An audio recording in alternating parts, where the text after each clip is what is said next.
The deception unveiled. The starship Horizon sliced through the void, its sleek hull gleaming under the light of distant stars. On the command deck, Captain Maya Chen stood with her hands clasped behind her back, dark eyes fixed on the massive structure growing larger on the viewscreen.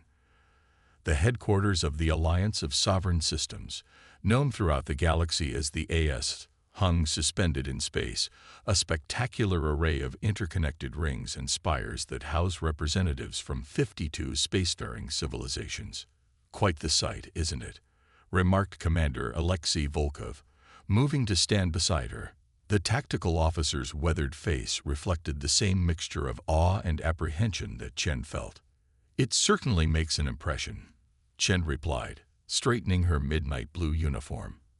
After centuries of searching the stars, humanity had finally discovered they weren't alone. The first contact occurred just 14 months ago, when an Alliance scout vessel detected unusual quantum signatures from Earth's experimental FTL communications array. Now they were arriving for formal membership negotiations. Lieutenant Sasha Williams, the ship's communications officer, looked up from her console. "Captain, we're receiving docking coordinates and welcome protocols." "Acknowledge receipt and begin approach sequence," Chen ordered, and informed Dr. Harrison that the diplomatic team should prepare for reception. As the Horizon glided toward its designated berth, Chen couldn't shake a feeling of unease. The Alliance had been surprisingly eager to welcome Earth into their fold, almost too eager, given humanity's relative technological inferiority.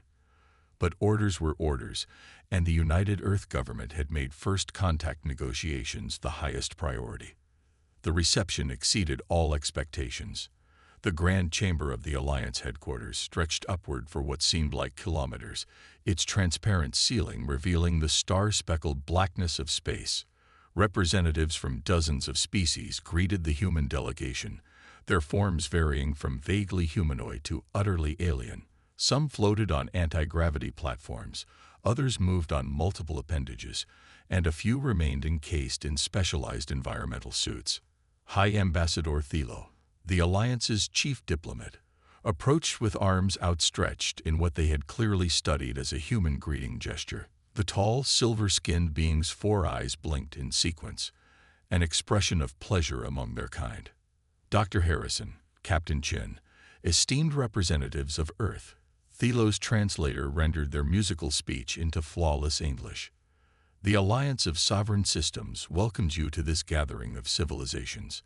Your species has shown remarkable adaptability and technological innovation in a remarkably short evolutionary timeframe." Dr. Eliza Harrison, Earth's senior diplomat, stepped forward with a practiced smile. "High Ambassador, the people of Earth are honored by this welcome. We look forward to peaceful cooperation and shared knowledge." In the months that followed, Earth signed treaties, established embassies, and began technological exchanges with their new allies. The public celebration back home was unprecedented. Humanity had found its place among the stars. Trading agreements brought new materials to Earth, and Alliance medical technology extended human lifespans by decades overnight. In a globally televised ceremony, Earth officially became the 53rd member of the Alliance of Sovereign Systems. "This marks a new chapter for humanity," Dr. Harrison announced to thunderous applause. "Together with our galactic neighbors, we will build a future of shared prosperity." Yet as the second year of membership progressed, Captain Chen, now assigned to security at the Earth Embassy on the Alliance station, began noticing troubling patterns. Promised technologies were delayed due to compatibility issues. Applications for new colony worlds faced endless bureaucratic obstacles. Human ships found themselves restricted to designated routes, supposedly for their protection. During a diplomatic reception, Chen overheard a fragment of conversation between 2 Alliance officials who didn't realize she understood the trade language they were speaking. "Containment protocols are proceeding as scheduled," one said. "The humans remain unaware. Their emotional responses make them unpredictable," replied the other. "The Directorate believes additional safeguards may be necessary." Chen maintained her diplomatic smile while her mind raced. That evening, she contacted Lieutenant Raj Singh, a brilliant engineer who had been studying Alliance technology. They met in her quarters, where security sweeps had revealed no surveillance devices. "I need you to do something off the record," Chen said after activating a sound-dampening field. "There's a secure data node in Section 7G. I need to know what's in it." Singh's dark eyes narrowed. "That section houses the Alliance strategic archives. The security is—" "Can you do it?" Chen interrupted. Singh considered for a moment, then nodded. "Give me 3 days." 72 hours later, Singh returned with a data crystal, his normally composed demeanor shaken. "Captain, what I found. You need to see this immediately."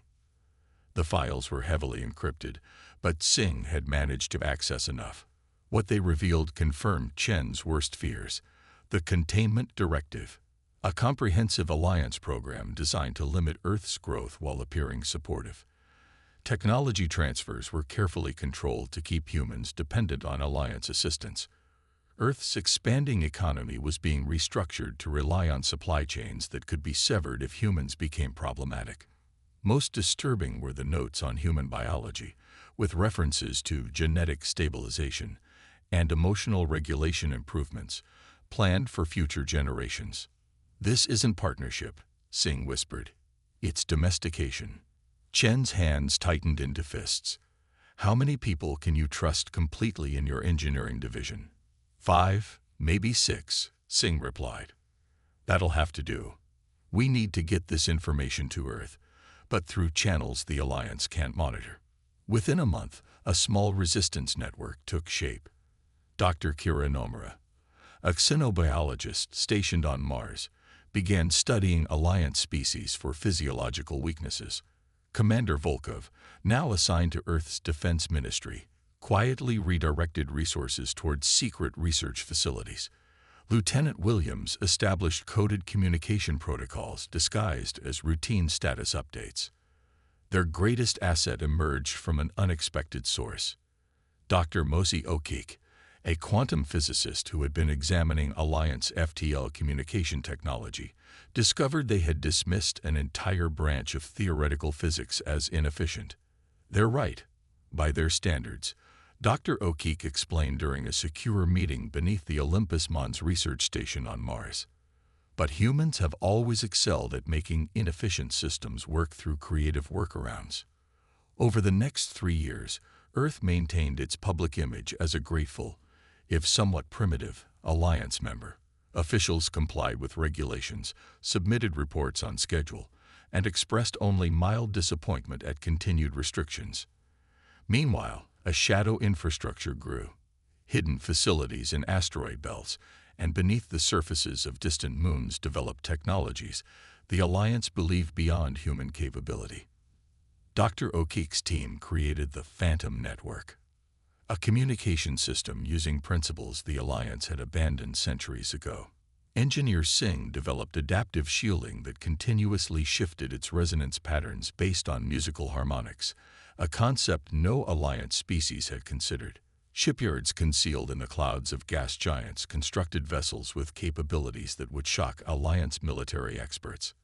At a classified meeting in a subterranean facility beneath the Pacific Ocean, Captain Chen, now Admiral Chen, addressed Earth's Security Council. "The Alliance continues to believe their containment protocols are working," she reported.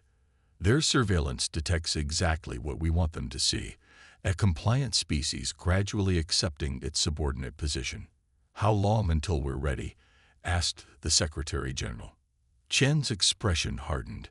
"Our intelligence indicates the Alliance plans to send a peacekeeping fleet to Earth next month, officially to protect us from pirate activities, actually to establish direct control over our defense systems.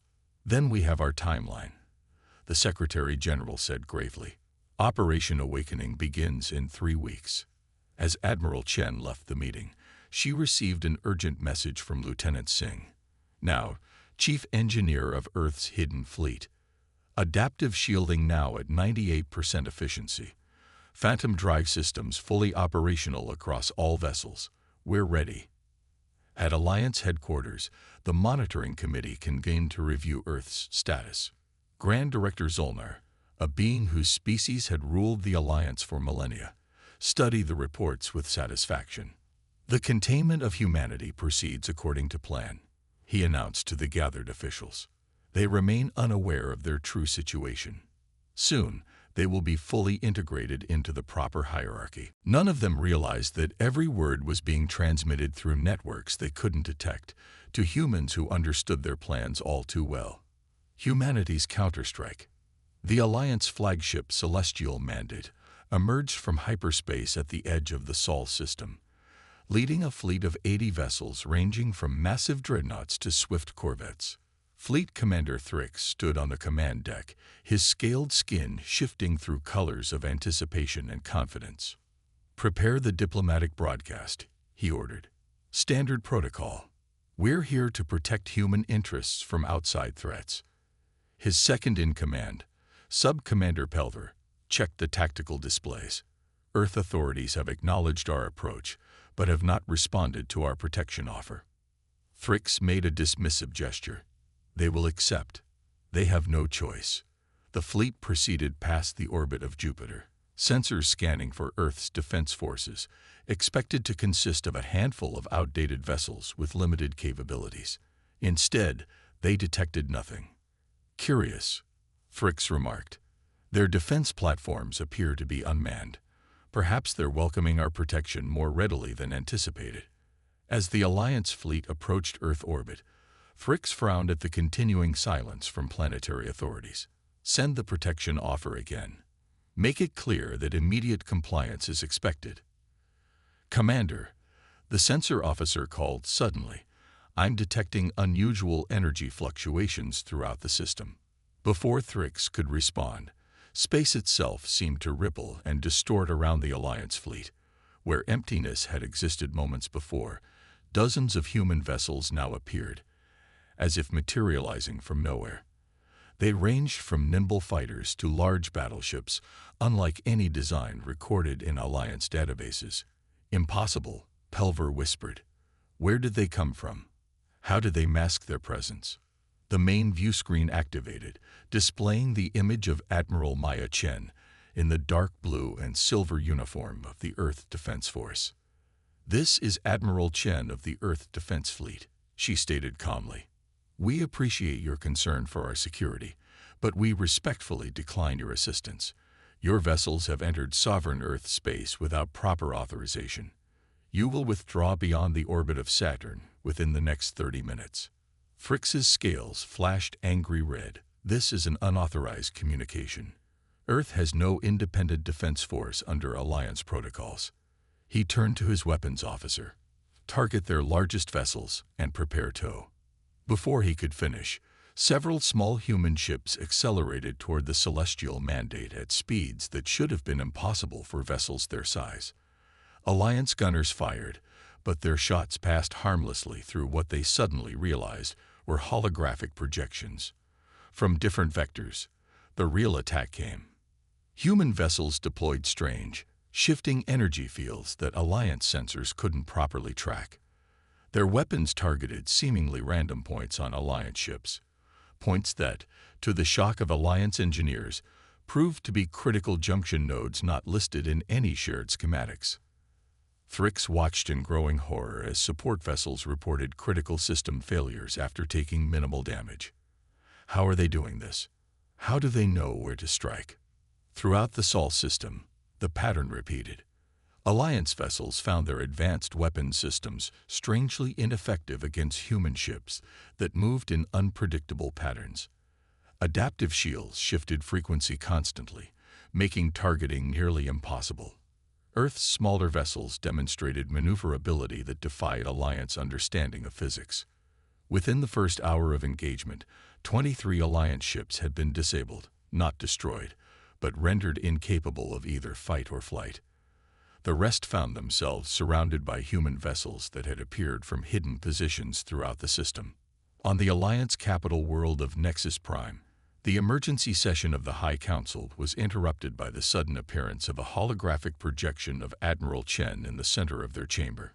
"How dare you breach this secure facility?" Grand Director Zollner thundered. "The same way we breached your supposedly impenetrable containment protocols," Chen replied calmly. "Your assumption that a younger species must be less capable has proven your undoing." The hologram expanded, showing the now surrounded Alliance fleet in the Sol system. "Your peacekeeping mission has failed. 85% of your vessels have been neutralized without loss of life. On either side. We could have destroyed them, but chose not to. Remember that." Zolnar's composure faltered. "What do you want?" "The complete dismantling of all containment protocols against Earth. Full and equal membership in the Alliance, or perhaps we should rename it, since SS seems rather unfortunate by human standards." A hint of a smile crossed Chen's face at the linguistic joke before she continued. "An independent investigation into which other species may be subject to similar programs, and reparations for the deliberate suppression of our development." "And if we refuse?" asked another council member. Chen's expression hardened. "The technology that allowed us to neutralize your fleet, bypass your security, and appear in this chamber can be deployed in other ways. We've identified 47 critical vulnerabilities in Alliance infrastructure that your species never considered because of your linear thinking patterns. We don't want war. We want partnership. Real partnership, not domestication." To demonstrate her point, every light in the council chamber simultaneously dimmed and then returned to full brightness. "You have 24 hours to provide your answer," Chen said before her hologram vanished. In a private chamber adjacent to the council hall, Zolnar confronted his senior advisors. "How is this possible? How did they develop such capabilities without our knowledge?" Science Director Ilara's expression was grim. "We studied their history but missed something fundamental. Throughout human development, their greatest innovations have come during periods of adversity.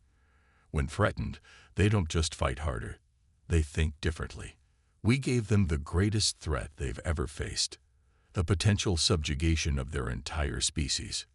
And in doing so, we accelerated their development beyond our model's predictions," Security Director Vax concluded. "They used our own prejudices against us, appearing to comply while building capabilities we never imagined." 24 hours later, the Alliance Council delivered their response. Full acceptance of Earth's terms. Within weeks, investigation teams consisting of representatives from multiple species began uncovering the full extent of the containment programs. Earth wasn't the only victim. 11 other younger species had been subjected to similar treatment. 6 months after the confrontation, Earth hosted the first summit of independent species. Representatives from formerly contained civilizations gathered to share technologies and strategies that had developed outside Alliance oversight. The diversity of approaches to similar problems revealed that the Alliance's technological uniformity had become its greatest weakness. Admiral Chen, now serving as Earth's representative to the restructured Galactic Council, stood at the podium addressing delegates from 87 worlds. "The attempt to contain humanity failed because it was based on a fundamental misunderstanding," she said. "The Alliance saw our emotional nature as a weakness to be controlled. They failed to recognize that our emotions, our passion, our determination, our creativity when faced with threats, are precisely what make us strong." She gestured to the diverse gathering before her. "The same is true for all of you. Each of our species brings unique perspectives and approaches. The future belongs not to those who enforce uniformity, but to those who embrace diversity of thought and experience." As Chen concluded her address, the new Galactic Council Charter was displayed on screens throughout the chamber. Its first principle, written in all the languages of member species, read, "No civilization's path may be determined by another. All advancement comes through cooperation, never control." In her private quarters that evening, Chen reviewed reports from Earth's growing network of colonies. With restrictions lifted, humanity was expanding into the stars at an unprecedented rate, bringing their unique perspectives to challenges that had stymied older species for millennia. A message arrived from Lieutenant, now Captain, Singh. Phase 1 of the Galactic Transit Network is complete. Travel time between Earth and Proxima Centauri reduced by 60%. Alliance engineers still baffled by our inefficient approach. Chen smiled. The galaxy was discovering what humanity had always known. There is more than one path to the future, and those who try to control evolution ultimately fall behind those who embrace it. Earth hadn't just survived the Alliance's attempt at containment. They had transformed the very structure of galactic civilization, ensuring that no species would ever again be judged solely by their age or constrained by the limitations of others' imagination.